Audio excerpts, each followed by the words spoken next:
वो आए और हमारे शाहाबाद की जनता को अपना उद्बोधन दे। आदरणीय प्रधानमंत्री जी।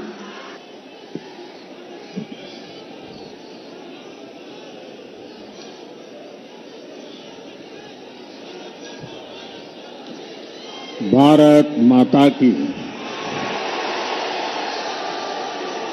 भारत माता की।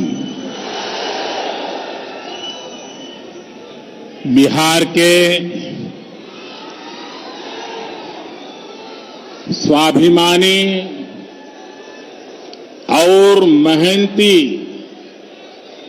भाई बहन, आप सभी के प्रणाम।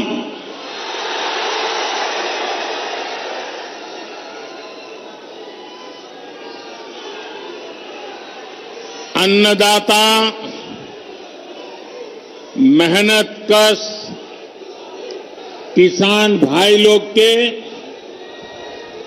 ई धान के कटोरा कहल जाए,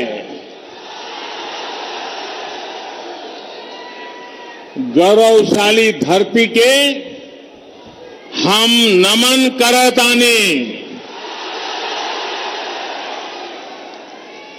मां मुंडेश्वरी ताराचंडी माता के ई पावन भूमि पर रउआ सबके अभिनंदन करतानी। बिहार के मुख्यमंत्री श्रीमान नीतीश कुमार जी,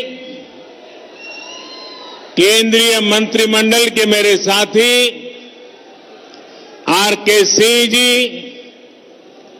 बिहार भाजपा के अध्यक्ष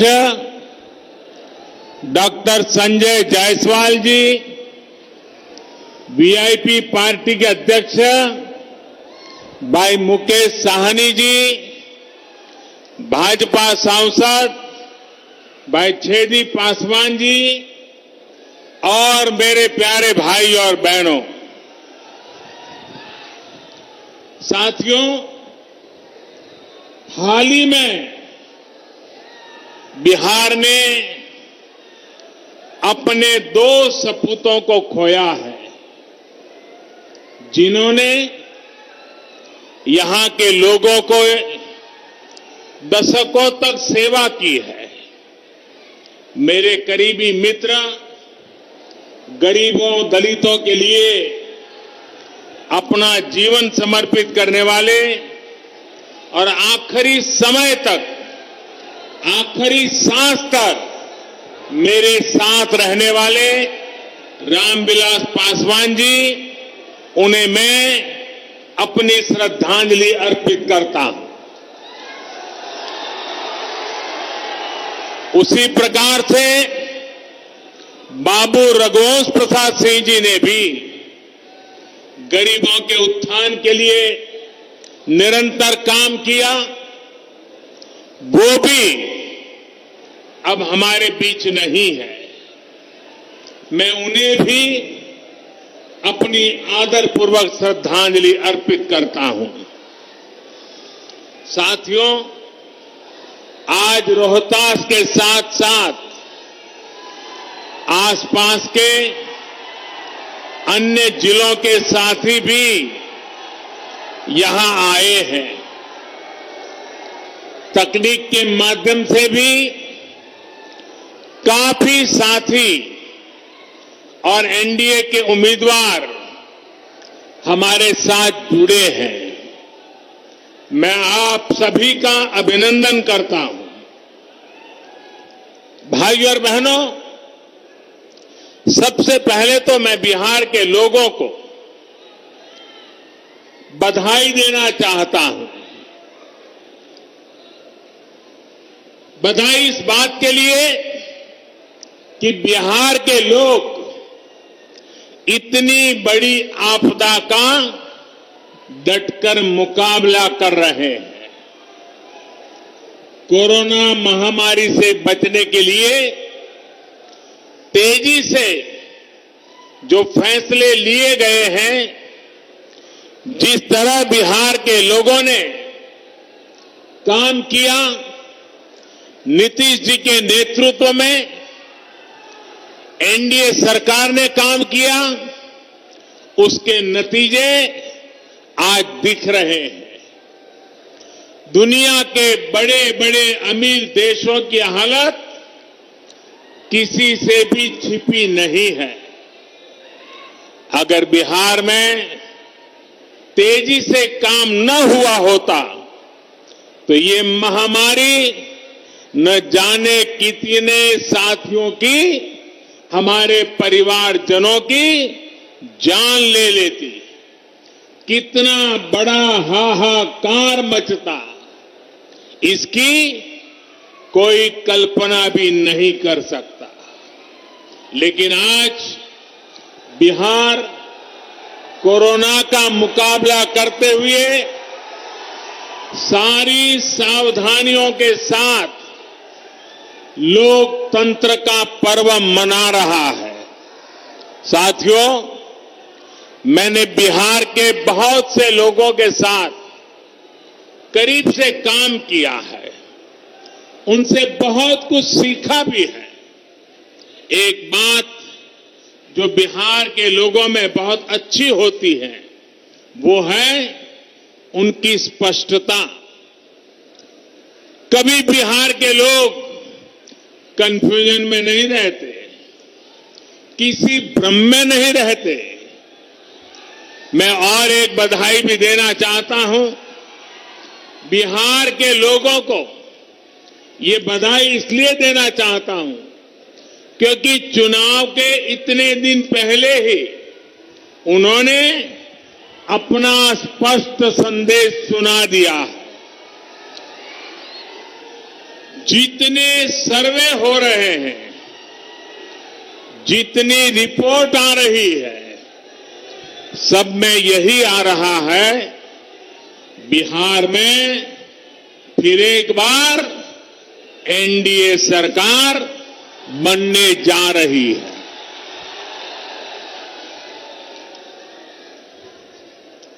लेकिन मेरे बिहार के प्यारे भाइयों बहनों,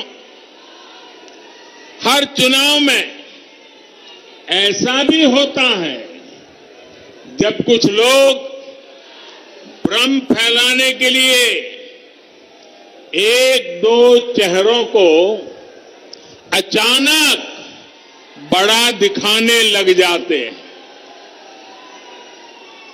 कभी किसी नई शक्ति के उभरने की बातें फैलाई जाती है, लेकिन इसका मतदान पर कोई असर नहीं पड़ता।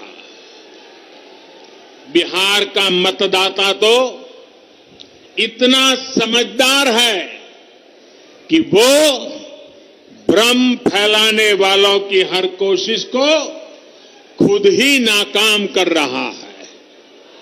बिहार के लोगों ने मन बना लिया है, बिहार के लोगों ने ठान लिया है कि जिनका इतिहास बिहार को बीमारू बनाने का है, उन्हें आसपास भी नहीं फटकने देंगे। भाई बहनी लोगन, भारत के दिल बाटे बिहार, भारत के सम्मान बा बिहार, भारत के स्वाभिमान बा बिहार, भारत के संस्कार बा बिहार, आजादी के जय घोष बा बिहार, संपूर्ण क्रांति के शंखनाद बा बिहार, आत्मनिर्भर भारत के परचम बा बिहार। देश के सुरक्षा हो या देश के विकास, बिहार के लोगन सबसे आगे रहलन। बिहार के सपूत गलवान घाटी में तिरंगा के खातिर शहीद हो गए, लेकिन भारत माता के माथा ना झुके दले। पुलवामा हमले में भी बिहार के जवान शहीद भइले। हम उनके चरणन में शीश झुकावतानी श्रद्धांजलि देवतानी। बिहार अब विकास की ओर तेजी से बढ़त बात है। अब बिहार के कोई बीमारू बेबस राज्य नहीं कह सकत। लालटेन के जमाना गईल।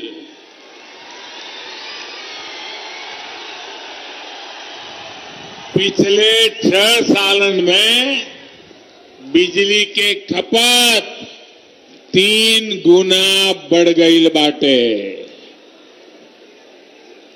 भाइयों और बहनों, अंधेरे से उजाले की ओर बढ़ना इसी को कहते हैं। बिहार के लोग भूल नहीं सकते वो दिन जब सूरज ढलते का मतलब होता था सब कुछ बंद हो जाना, ठप पड़ जाना। आज बिजली है, सड़कें हैं, लाइटें हैं और सबसे बड़ी बात वो माहौल है जिसमें राज्य का सामान्य नागरिक बिना डरे रह सकता है, बिना डरे जी सकता है। वो दिन जब सरकार चलाने वालों की निगरानी में दिन दाड़े डकैती होती थी, हत्याएं होती थी, रंगदारी वसूली जाती थी। वो दिन जब घर की बेटियां घर से निकलती थी तो जब तक वापस ना आ जाए माता पिता की सांस अटकी रहती थी। जिन लोगों ने एक एक सरकारी नौकरी को, जिन लोगों ने एक एक सरकारी नौकरी को हमेशा लाखों करोड़ों रुपए कमाने का जरिया माना, जिन लोगों ने सरकारी नियुक्तों के लिए बिहार के नौजवानों से लाखों की रिश्वत खाई, वो फिर बढ़ते हुए बिहार को ललचाई नजरों से देख रहे हैं। आज बिहार में पीढ़ी भले बदल गई हो, लेकिन बिहार के नौजवानों को ये याद रखना है कि बिहार को इतनी मुश्किलों में डालने वाले कौन थे। साथियों, 2014 में केंद्र में सरकार बनने के बाद जितने समय बिहार को डबल इंजन की ताकत मिली, राज्य के विकास के लिए और ज्यादा तेजी से काम हुआ है। बिहार को जो प्रधानमंत्री पैकेज मिला था उस पर काम की रफ्तार भी तेज गति से आगे बढ़ रही है। कोरोना के इस समय में भी गरीबों को सर्वोच्च प्राथमिकता देते हुए एनडीए सरकार ने काम किया है। जहां कभी गरीब का राशन की दुकान में ही लूटा जाता था, वहां कोरोना काल में गरीबों को मुफ्त राशन घर पहुंचाया गया है।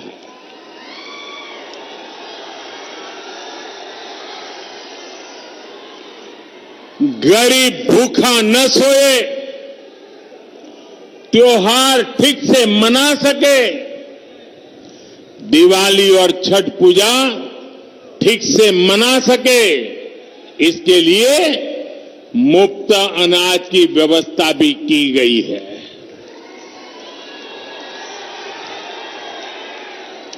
इसी कोरोना के दौरान करोड़ों गरीब बहनों के खाते में सीधी मदद भेजी गई, मुफ्त गैस सिलेंडर की व्यवस्था की गई, शहरों में जो रेहड़ी ठेला चलाने वाले साथी हैं उनके लिए भी बैंकों से आसान ऋण सुनिश्चित कराया जा रहा है ताकि वो अपना काम फिर शुरू कर सके, आगे बढ़ सके।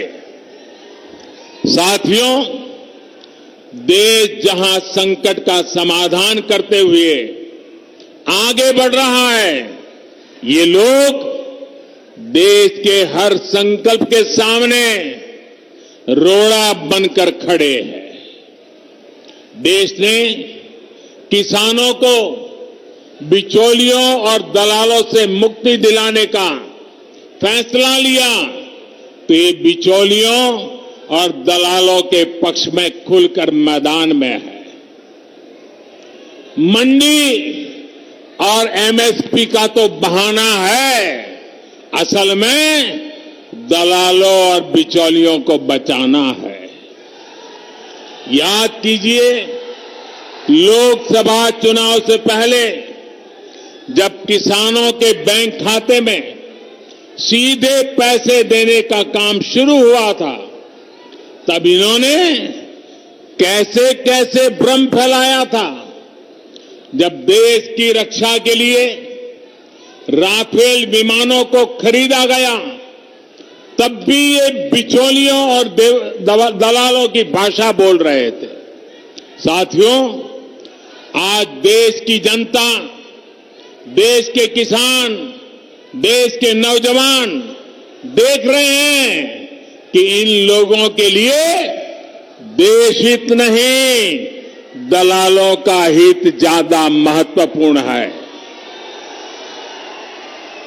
इसलिए जब जब बिचौलियों और दलालों पर चोट की जाती है, तब तब ये तिलमिला जाते हैं, बौखला जाते हैं।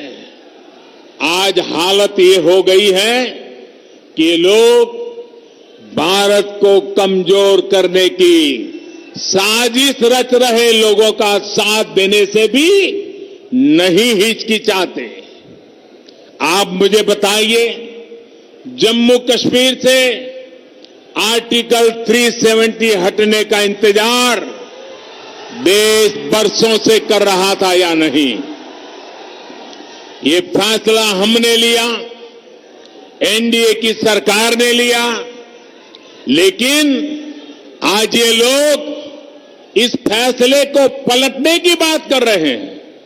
ये कह रहे हैं कि सत्ता में आए तो आर्टिकल 370 फिर लागू कर देंगे। और इनका दुस्साहस देखिए, इतना कहने के बाद भी ये लोग बिहार के लोगों से वोट मांगने की हिम्मत दिखा रहे हैं। जो बिहार अपने बेटे बेटियों को सीमा पर देश की रखवाली के लिए भेजता है, क्या ये उसकी भावना का अपमान नहीं है? मैं जवानों और किसानों की भूमि बिहार से इन लोगों को एक बात एकदम स्पष्ट कहना चाहता हूं। ये लोग जिसकी चाहे मदद ले लें, देश अपने फैसलों से पीछे नहीं हटेगा। भारत अपने फैसलों से पीछे नहीं हटेगा। भाई और बहनों, इन लोगों को आपकी जरूरतों से कभी सरोकार नहीं रहा। इनका ध्यान रहा है अपने स्वार्थों पर, अपनी तिजोरी पर। यही कारण है कि भोजपुर सहित पूरे बिहार में लंबे समय तक बिजली, सड़क, पानी जैसी मूल सुविधाओं का विकास नहीं हो पाया। हालत ये थी कि कैमूर में जिस दुर्गावती सिंचाई परियोजना का शिलान्यास, आप याद रखिए ये सारी बातें,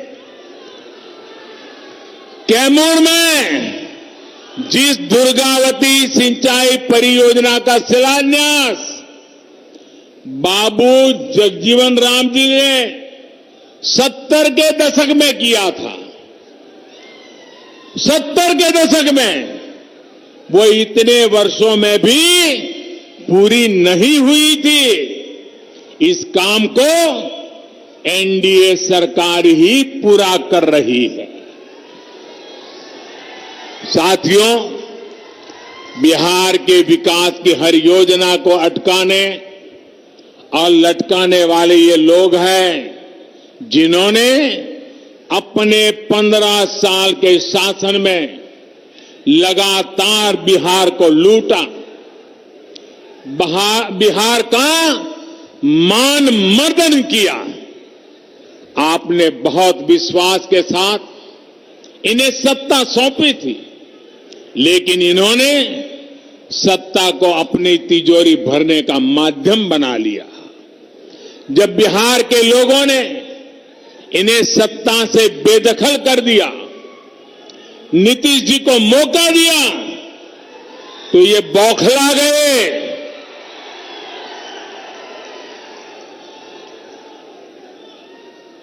जो बात मैं बता रहा हूं, इसको जरा बारीकी से समझने की कोशिश कीजिए। जब उनको सत्ता से बेदखल किया गया, तो ये लोग बौखला गए। उनके अंदर एक गुस्सा आया, जहर भर गया। इसके बाद 10 साल तक इन लोगों ने दिल्ली में यूपीए की सरकार में रहते हुए बिहार पर, बिहार के लोगों पर अपना गुस्सा निकाला।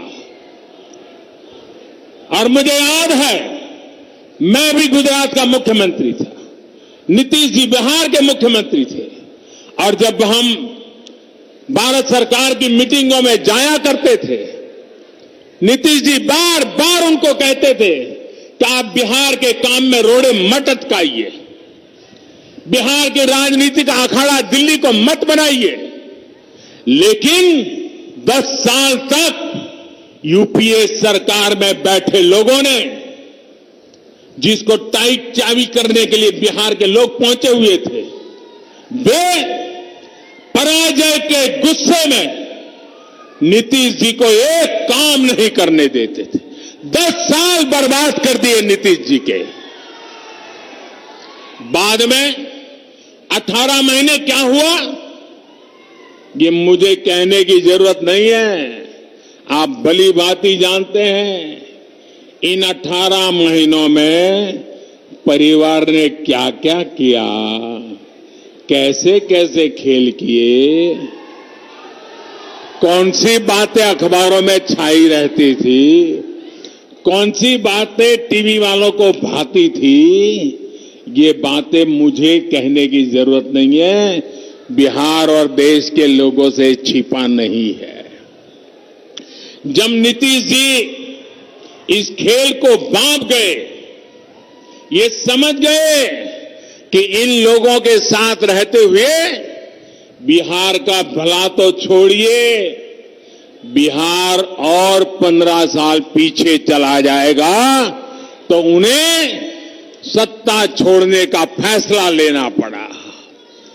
साथियों, बिहार के लिए, बिहार के उज्जवल भविष्य के लिए हम फिर एक बार नीतीश जी के साथ आए। साथियों, 2014 में प्रधान सेवक बनने के बाद, ये आंकड़ा लोगों को याद नहीं आ रहा है, बिहार में याद कराना पड़ेगा।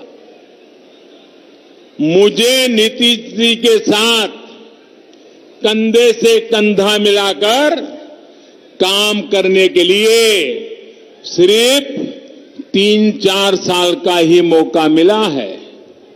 बाकी तो यूपीए के साथ संघर्ष करने में बिहार का टाइम गया है। लेकिन इन 3-4 वर्षों में भी कहीं पर 3-4 गुना काम किया, कहीं पर 5 गुना तेजी से काम किया गया है। साथियों, आज एनडीए के सभी दल मिलकर आत्मनिर्भर, आत्मविश्वासी बिहार के निर्माण में जुटे हैं। बिहार को अभी भी विकास के सफर में मीलों आगे जाना है, नई बुलंदी की तरफ उड़ान भरनी है। बीते वर्षों में बिहार के गरीब, दलित, वंचित, पिछड़े, अति पिछड़े, आदिवासी, उन सब तक वो सुविधाएं पहुंचाने का प्रयास किया गया है, जिन्हें पाना कभी बहुत मुश्किल होता था। आज उसको अपना पक्का घर बिना किसी भेदभाव के मिल रहा है। आज वो भी संपन्न परिवारों की तरह गैस चूल्हे पर खाना बना रहा है। आज उसके घर में भी शौचालय की सुविधा है। आज उसके बच्चे भी बिजली की रोशनी में पढ़ाई कर पा रहे हैं। आज वो बीमार होता है तो उसके पास 5 लाख रुपए तक मुफ्त इलाज की सुविधा है। साथियों, शुद्ध पीने के पानी की क्या स्थिति थी, ये बिहार की बहनों बेटियों से बेहतर कौन समझ सकता है। आज जल जीवन मिशन से हर घर जल पहुंचाने का काम तेजी से चल रहा है। इस मिशन का लाभ यहां इस क्षेत्र में रहने वाले हमारे आदिवासी भाई बहनों को भी होगा। उनके घर में भी पाइप से पानी पहुंचेगा। साथियों, हमारे यहां गांवों के घरों के स्वामित्व को, घर का मालिक कौन है, उसका स्वामित्व किसके पास है, इन बातों को लेकर हमेशा बहुत बड़ा सवाल रहा है। गांव की जमीन, इन जमीनों पर घर, पुरखों के बनाए घर, इनमें बरसों से जो लोग रहते रहे हो, लेकिन सरकारी दस्तावेजों में इनका अस्तित्व ही नहीं रहता। ऐसे में अक्सर 2-4 फुट को लेकर हर घर के साथ दूसरे का विवाद चलता रहता है, रिश्तेदारों में विवाद चलता रहता है, गांव में झगड़े होते रहते हैं, मार पिटाई होती है, कभी कभी मौत बुला ली जाती है। इन जमीनों पर, इन घरों पर मैं बिहार के हर गांव के नागरिक से बात विशेष रूप से कहना चाहता हूं। इन घरों पर आज जो उनके घरों के पास कागज होने के कारण बैंकों से कोई कर्ज भी नहीं मिलता है। भारत के गांवों में रहने वालों की इस दिक्कत को दूर करने के लिए केंद्र सरकार ने स्वामित्व योजना की शुरुआत की है। इस योजना में सब कुछ टेक्नोलॉजी के माध्यम से हो रहा है, टेक्नोलॉजी कर रही है। ड्रोन की मदद से गांव के घर घर की मैपिंग, उसको नापा जा रहा है, मैपिंग कराई जा रही है। सारी कार्रवाई के बाद गांव के लोगों को, हर एक नागरिक को उनके घर का, उनकी जमीन का स्वामित्व कार्ड दिया जा रहा है। भारत के 6 राज्यों में ये योजना पायलट के रूप में शुरू हो गई है। कुछ दिन पहले बाबू जयप्रकाश नारायण जी की जयंती के दिन 1 लाख लोगों को स्वामित्व कार्ड दिए गए हैं। बिहार में चुनाव के बाद, एनडीए की सरकार बनने के बाद बहुत जल्द इस योजना को यहां पर भी शुरू किया जाएगा। बिहार के गांव के हर नागरिक को इसका बहुत बड़ा लाभ मिलने वाला है। यहां के नौजवानों को लाभ होने वाला है। घर के स्वामित्व कार्ड पर गांव का नागरिक भी बैंकों से बहुत आसानी से ऋण ले सकेगा, कोई दिक्कत नहीं होगी। ये स्वामित्व कार्ड आपके जीवन में एक नई निश्चिंतता लेकर आएगा। साथियों, सुविधा के साथ साथ बिहार के सभी वर्गों को अधिक से अधिक अवसर देने के लिए ठोस प्रयास किए जा रहे हैं। दलितों, पिछड़ों, आदिवासियों को मिलने वाले आरक्षण को अगले 10 साल तक के लिए बढ़ा दिया गया है। उसी प्रकार से सवर्ण समाज में जो अनामत से वंचित, आरक्षण से वंचित थे, उसमें जो गरीब है उनको 10% आरक्षण देने का निर्णय भी हमारी सरकार ने किया है। यही नहीं, सरकारी भर्ती प्रक्रिया में जो सुधार किए जा रहे हैं उसका भी लाभ बिहार को मिलना तय है। इस क्षेत्र के भी बहुत से युवा एंट्रेंस एग्जाम के लिए बड़े शहरों का रुख करते हैं। बार बार होने वाली परीक्षाओं के कारण युवा साथियों का समय, ऊर्जा और धन तीनों बर्बाद होता था। अब देश में अधिकतर प्रतियोगी परीक्षाओं के लिए कॉमन एंट्रेंस टेस्ट की सुविधा मिलने से युवा साथियों की परेशानी कम होगी। एक ही एग्जाम से सरकार के अनेक नौकरी के दरवाजे खुलेंगे। साथियों, एक और बड़ा प्रयास किया जा रहा है मातृभाषा में शिक्षा को लेकर। अभी हमारे डॉक्टर जायसवाल जी जब मैं आया, बड़े विस्तार से इसका वर्णन कर रहे थे। और ये काम जब मैं कह रहा हूं, मैं कहता हूं मन बुद्धि कर्म से मैं स्वर्गीय आदरणीय कर्पूरी ठाकुर साहब को आदरपूर्वक श्रद्धांजलि भी देता हूं। आज वो जहां भी होंगे, हमारी इस कल्पना से वो हम पर आशीर्वाद बरताते होंगे। भाइयों बहनों, देश की शिक्षा व्यवस्था में तो बिहार का गौरवशाली इतिहास रहा। राष्ट्रीय शिक्षा नीति से प्रेरणा लेते हुए अब कोशिश होगी मेडिकल, इंजीनियरिंग समेत सभी तकनीकी कोर्सेज को भी मातृभाषा में पढ़ाने की शुरुआत की जाएगी। उसके कारण, अंग्रेजी के अभाव के कारण गांव का, गरीब का, दलित का, पीड़ित का बच्चा, उसका अब डॉक्टर बनने का सपना पूरा होगा, इंजीनियर बनने का सपना पूरा होगा। ये बहुत बड़ा निर्णय हम करने जा रहे हैं और मैं बिहार भाजपा को बधाई देता हूं कि उन्होंने अपने चुनावी मैनिफेस्टो में इस महत्वपूर्ण कार्यक्रम की घोषणा की है।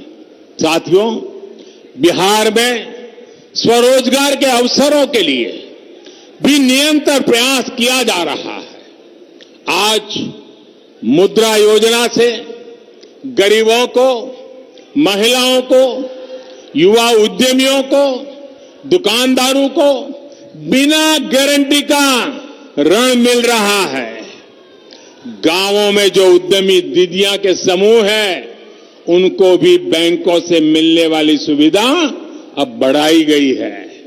आज छोटे किसानों, मछुआरों, पशुपालकों, सभी को किसान क्रेडिट कार्ड दिया जा रहा है। पीएम किसान योजना के तहत बिहार के 74 लाख किसान परिवारों के खाते में करीब करीब 6,000 करोड़ रुपए सीधे जमा कराए गए हैं। कोई बिचौलिया नहीं, कोई कट नहीं। साथियों, कनेक्टिविटी एनडीए की डबल इंजन की सरकार की प्राथमिकता रही है, पहचान रही है। आज बिहार के करीब करीब हर गांव तक सड़क पहुंच रही है, नेशनल हाईवे चौड़े हो रहे हैं, बिहार की नदियों पर आज एक के बाद एक नए और आधुनिक पुल बन रहे हैं। यहां सोन नदी पर ही न जाने कितने दशकों से अनेक पुल सिर्फ हवा में ही बने रहे थे। अब इस दिशा में पूरी ईमानदारी से काम चल रहा है। सोन नदी पर कोइलवर पुल के समांतर 4 लेन पुल का काम अंतिम चरणों में है।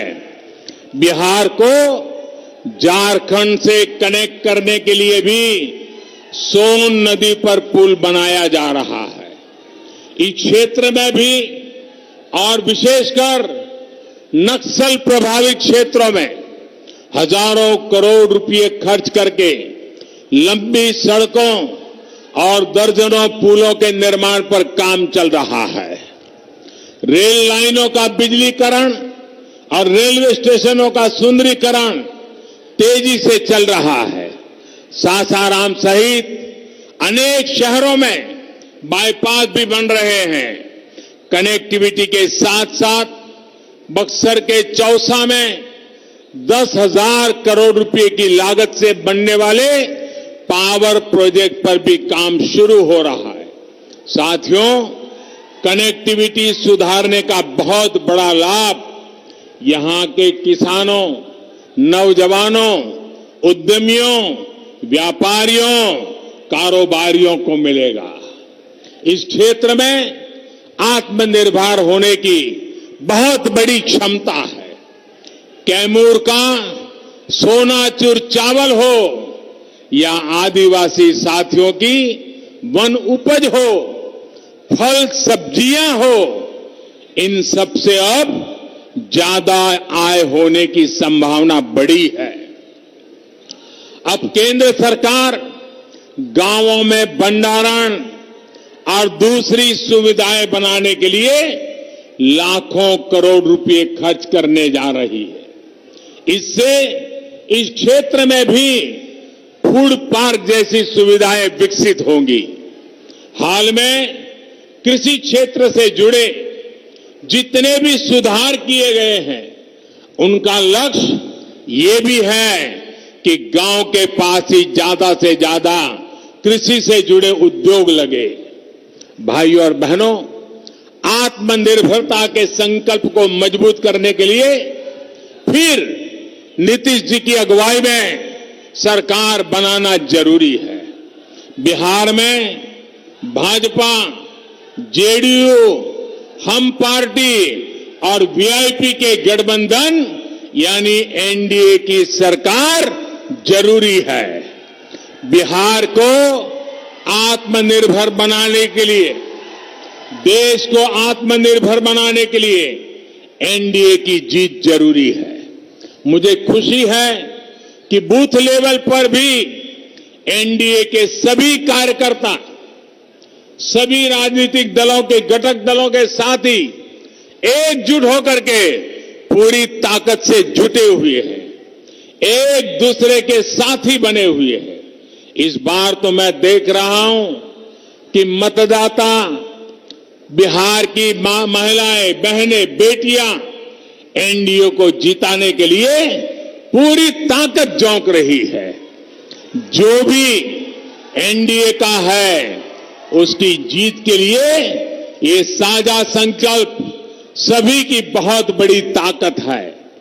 आप सभी समय निकालकर हम सभी को आशीर्वाद देने आए, इसके लिए आपका फिर से बहुत बहुत धन्यवाद। भारत माता की, भारत माता की, भारत माता की।